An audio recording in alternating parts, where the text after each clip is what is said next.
This is LBC News. Good morning to you. Jim Diamond with you here. The Foreign Secretary's optimistic a post-Brexit trade deal with the EU will be agreed, but admitting there'll be bumps along the road. It's after the Prime Minister and the European Commission President met yesterday and decided a firm decision about the future of talks needs to be made by Sunday. But Downing Street says large gaps remain between the two sides on things like fishing. Nick Hannon runs North Shields Fish Quay and says it's vital an agreement's reached. The fishermen voted to take back control of the waters, take back control of their quota and how we manage our fisheries. The common fisheries policy's been a bit of a disaster, really.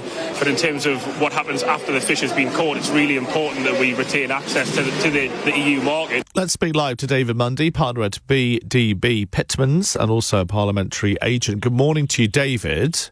Good morning. So, once again, another delay, but the clock really is ticking because we know that if a deal is reached, perhaps by Sunday, miraculously, both sides are able to sign something off. It's got to be signed off in both parliaments, right? In effect, that's right. Yeah, the other European member states, of course, the Commission is just representing them really as negotiator, but the actual the union member states will want to, in effect, know what they're going to have to ratify, and Europe and the UK Parliament will also expect Boris Johnson to bring to them the deal. And both sides are saying they want to get a deal because clearly it's going to have massive impacts on businesses, depending on where you live.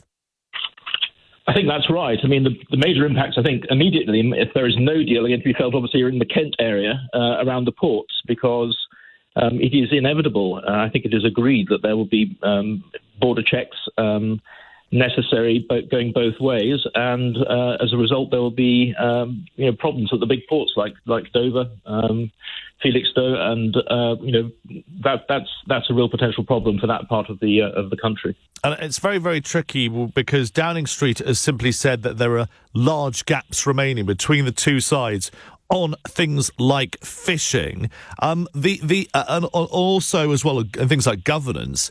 I mean, how complicated are these particular issues to thrash out? I think the problem is that they're issues of principle rather than issues of specific detail. So the three main areas of contention remain this concept of a level playing field.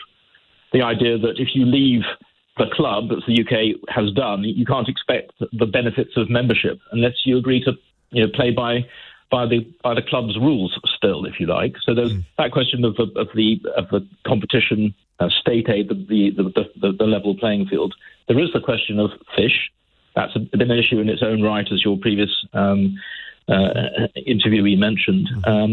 There is a problem with still a problem with the question of how sovereignty applies in terms of us fishing in our own waters, and the fact that if we are granted that, if we take that sovereignty back in relation to fisheries, then we're going to have to struggle to get access to the EU markets where they are predominantly sold. 75% of fish caught in our waters go to European markets. So, no, that's a big question. And then the other question, as you mentioned, I think, is the enforcement mechanisms. If the rules are broken, how are they enforced? How does the Commission or how does the European Union bring us to heel, if you like, if we're egregiously in breach of our obligations? Thank you for joining us live. Much appreciated. David Mundy, partner at BDB Pitmans, also a parliamentary agent. Where the news never stops.